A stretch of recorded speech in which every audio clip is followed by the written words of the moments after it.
آیا پوهیږئ رسول الله صلی الله علیه وسلم څه ډول اخلاق درلودل؟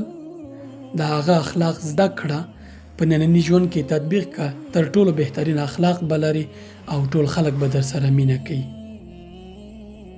یو ځلې تبوک ته په سفر باندې وو، غزوې ته تلل.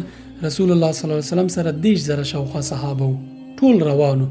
په دوی کې ابوذر وروسته پاتې وو. اوښه یې مریضه وه. کله چې دوی وړاندې شول، دمه یې وکړه. رسول الله صلی الله علیه وسلم کتل چې ابوذر نشته. پوښتنه یې وکړه ابوذر چیرته دی؟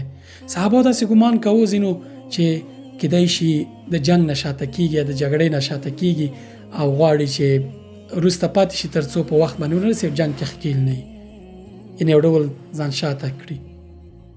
یو وخت کې په دمه کې رسول الله صلی الله علیه وسلم کتل چې لرې یو څوک را روان دی. پوښتنه یې وکړه څوک به وي؟ خلکو ویل چې نه پوهېږو څوک به وي. ویل چې فلیکن اباذر، اباذر دی. ځکه رسول الله صلی الله علیه وسلم ډاډه و. صحابه ته ویل چې حتما به راځي. کله چې راښکاره شو ویل چې حتما ابوذر دی. کله چې راغی پوښتنه یې ترې وکړه چې ولې شاته شوې؟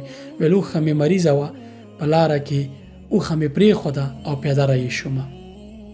کوم ځای کې چې مسلمانانو دمه کړې وه، تر هغه ځایه د هیڅ دمه نه وه کړې، پیاده را روانو. همداسې چې رسول الله صلی الله علیه وسلم د خپلو ملګرو یارانو خیال ساته، صحابه هم پرې مین وو او د ده خیال یې ساتو. اوښه یې مریضه وه، پیاده رهي شوی و او مسلمانانو ته ځان ور ورساو. خپلو ملګرو سره دغه ډول ټینګې اړیکې ساتئ. په خپلو ملګرو نیک ګمان کوئ، بد ګمان پرې مه کوئ. اړیکې به مو بریالۍ او نبوي اخلاق زده کړئ، په ژوند کې عملي کړئ، تر ټولو بهترین اخلاق به لرئ.